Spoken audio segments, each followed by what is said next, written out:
नमस्कार, आप सबका स्वागत है मेरे YouTube चैनल हिंदी की बिंदी पर। मैं हूं डॉक्टर प्रदीप प्रसन्न और आप भी प्रसन्न होंगे, ऐसी आशा ही नहीं मुझे पूर्ण विश्वास है। आइए हिंदी भाषा, हिंदी व्याकरण, हिंदी साहित्य में आज नए टॉपिक पर चर्चा करते हैं।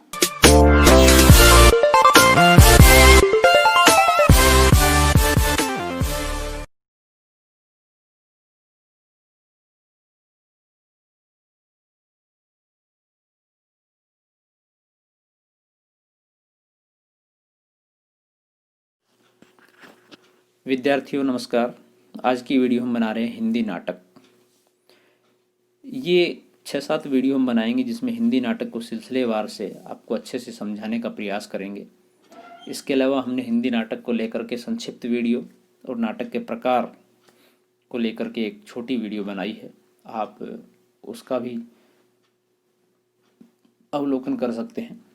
लेकिन ये सिलसिलेवार यदि आप चाहते हैं पूर्णतः अच्छे से बेहतर तरीके से समझा जाए तो इन वीडियो को आप देखिए। वीडियो स्टार्ट करने से पहले आप सबसे रिक्वेस्ट है, यदि आपने हिंदी की बिंदी चैनल को अभी तक सब्सक्राइब नहीं किया है तो उसे सब्सक्राइब जरूर कर लें और बेल आइकॉन को जरूर दबाएं ताकि कोई वीडियो आप मिस न कर पाएँ। आइए तो शुरू करते हैं आज की वीडियो।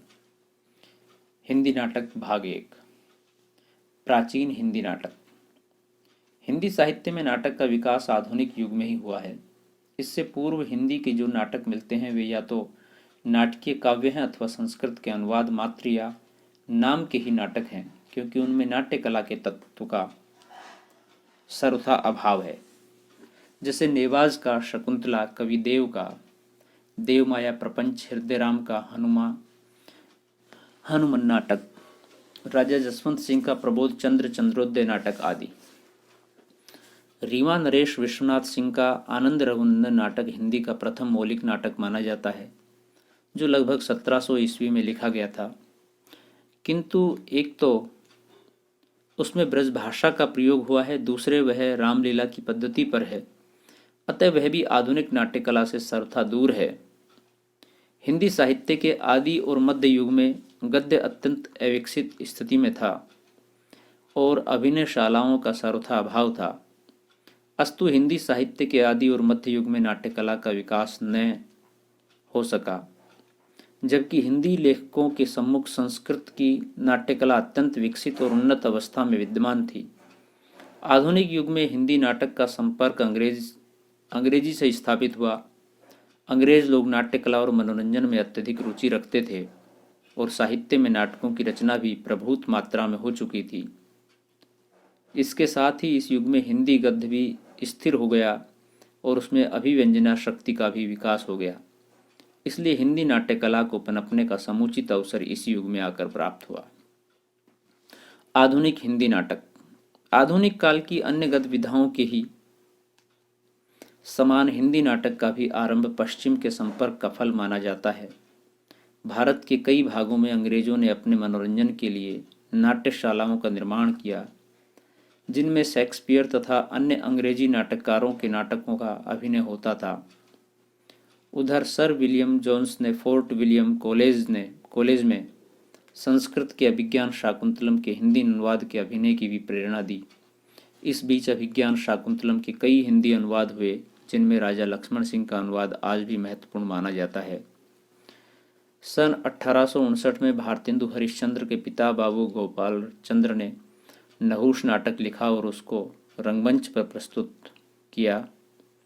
इधर पारसी नाट्य कंपनियां नृत्य संगीत प्रधान नाटकों को बड़े धूम धड़ाके से प्रस्तुत कर रही थी, जिसमें सुरुचि संपन्न तथा साहित्यिक गुणों के खोजी हिंदी साहित्यकार क्षुब्ध थे।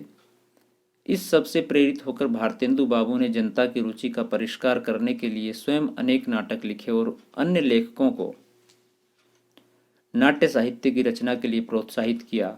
अध्ययन की सुविधा की दृष्टि से हम हिंदी नाट्य कला के विकास को 4 कालों में बांट सकते हैं। पहला भारतेंदु युगीन नाटक 1850 से 1900 ईस्वी तक, दूसरा द्विवेदी युगीन नाटक 1901 से 1920 तक, तीसरा प्रसाद युगीन नाटक 1921 से 1936 तक और चौथा प्रसादोत्तर युगीन नाटक 1937 से उसके बाद तक। इन चारों भागों के विभाजन में हम हिंदी नाटक के पूरे विस्तार को जानेंगे। भारतेंदु युगीन नाटक। हिंदी में नाट्य साहित्य की परंपरा का प्रवर्तन भारतेंदु द्वारा होता है। भारतेंदु युग नवोत्थान का युग था। भारतेंदु देश की सामाजिक, धार्मिक, राजनीतिक और आर्थिक दुर्दशा से आहत थे। अतः साहित्य के माध्यम से उन्होंने समाज को जागृत करने का संकल्प लिया। समाज को जगाने में नाटक सबसे प्रबल सिद्ध होता है। भारतेंदु ने इस तथ्य को पहचाना और नैराश्य के अंधकार में आशा का दीप जलाने के लिए प्रयत्नशील हुए। युग प्रवर्तक भारतेंदु ने अनुदित, मौलिक सब मिलाकर 17 नाटकों की रचना की, जिनकी सूची इस प्रकार है। विद्या सुंदर 1868 में लिखा, रत्नावली 1868 में, पाखंड विखंडन 1872 में, वैदिकी हिंसा हिंसा ने बहुती 1873 में, धनंजय विजय 1873 में, प्रेम जोगनी 1874 में, सत्य हरिश्चंद्र 1875 में, मुद्रा राक्षस 1875 में, कर्पूर मंजरी 1876 में, विशस्य विषमौषधम 1876 में, श्री चंद्रावली 1875 में, भारत दुर्दशा 1873 में, भारत जननी 1877 में, नील देवी 1880 में, दुर्लभ बंधु 1880 में, अंधेर नगरी 1881 में, सती प्रताप 1884 में। मौलिक नाटक। भारतेंदु जी की मौलिक कृतियों में वैदिक हिंसा हिंसा ने बहुती, प्रेम योगिनी, विशस्य विषमोषधम, चंद्रावली, भारत दुर्दशा, नील देवी, अंधेर नगरी तथा सती प्रताप हैं। वैदिकी हिंसा हिंसा ने बहुती, प्रेम योगिनी और पाखंड विखंडन में धार्मिक रूढ़ियों और विडंबनाओं से ग्रस्त समाज के पाखंड, आडंबर, भ्रष्टाचार आदि का नाटकीय आख्यान हुआ है। वैदिकी हिंसा हिंसा ने भवती में ऊपर से सफेद पोष दिखने वाले धर्मात्माओं के साथ ही तत्कालीन देसी नरेशों और मंत्रियों के व्यभिचार की पोल खोली गई है। अपने युग की धार्मिक स्थिति के प्रति जो तीव्र आक्रोश नाटककार में है, वही उसकी अपूर्ण नाटिका प्रेम योगिनी में प्रस्तुत हुआ है।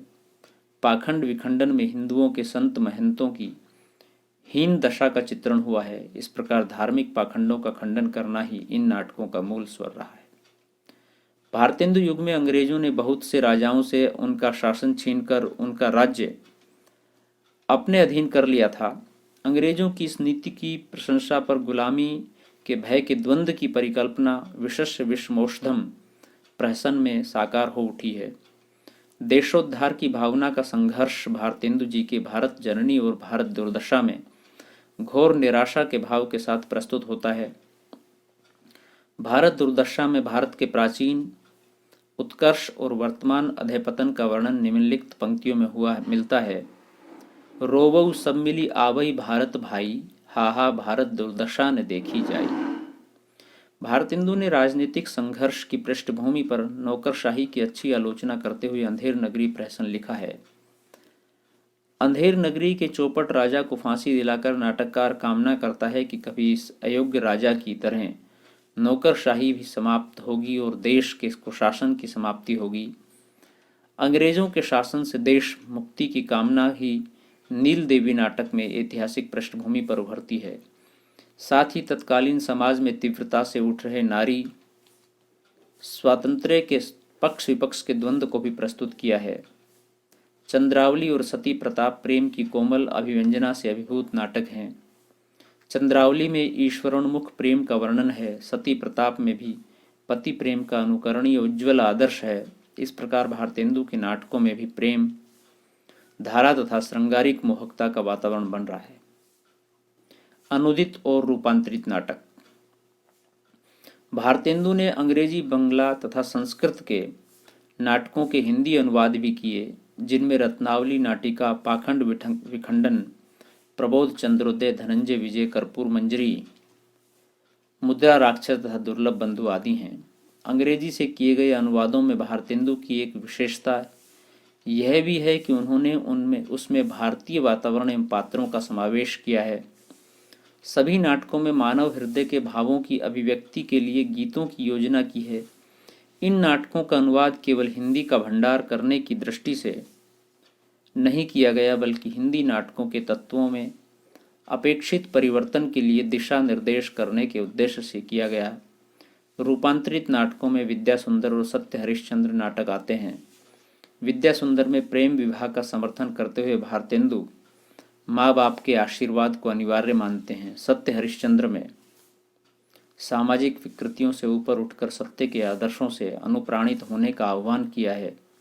नाट्य शास्त्र के गंभीर अध्ययन के उपरांत भारतेंदु ने नाटक निबंध लिखकर नाटक का सैद्धांतिक विवेचन भी किया है। सामाजिक एवं राष्ट्रीय समस्याओं को लेकर अनेक पौराणिक, ऐतिहासिक एवं मौलिक नाटकों की रचना ही नहीं की, अपितु उन्हें रंगमंच पर खेलकर भी दिखाया है। उनके नाटकों में जीवन और कला सुंदर और शिव, मनोरंजन और लोक सेवा का सुंदर समन्वय मिलता है। उनकी शैली सरलता, रोचकता एवं स्वाभाविकता के गुणों से परिपूर्ण है। भारतेंदु अद्वितीय प्रतिभा के धनी थे। सबसे बड़ी बात यह है कि वे अद्भुत नेतृत्व शक्ति से युक्त थे। वे साहित्य के क्षेत्र में प्रेरणा के स्रोत थे। फलतः अपने युग के साहित्यकारों और नाटक तथा रंगमंच की गतिविधियों को प्रभावित करने में सफल रहे। इसके परिणाम स्वरूप प्रताप नारायण मिश्र, राधा कृष्ण दास, लाला श्रीनिवास, देवकीनंदन खत्री आदि बहुसंख्य नाटककारों ने उनके प्रभाव से नाट्य रचना की। यह भी विचारणीय है कि भारतेंदु मंडल के नाटककारों ने पौराणिक, ऐतिहासिक, सामाजिक, चरित्र प्रधान, राजनीतिक आदि सभी कोटियों के नाटक लिखे। इस युग में लिखे गए नाटक परिमाण और वैविध्य की दृष्टि से विपुल हैं। यहाँ मुख्य धाराओं का परिचय प्रस्तुत है। तो विद्यार्थियों, ये थी आज की वीडियो हिंदी नाटक भाग 1, जिसमें मुख्य रूप से भारतेंदु युग के नाटकों की हम चर्चा कर रहे हैं।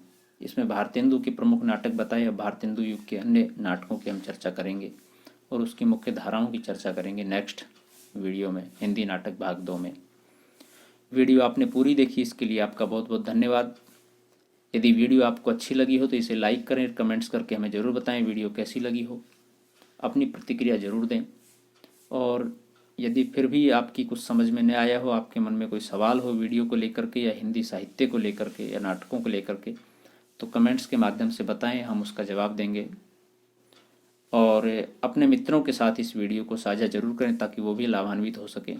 और हिंदी की बिंदी चैनल को अभी तक आपने सब्सक्राइब नहीं किया है तो सब्सक्राइब जरूर कर लें ताकि सभी वीडियो आप आसानी से देख सकें। और प्लेलिस्ट बना रखी है, प्लेलिस्ट में जाकर के अपने सिलेबस की वीडियो आप सिलेक्ट कर सकते हैं, देख सकते हैं। तो विद्यार्थी, आज के लिए इतना ही। नेक्स्ट वीडियो में फिर मिलते हैं, तब तक के लिए शुक्रिया, नमस्कार।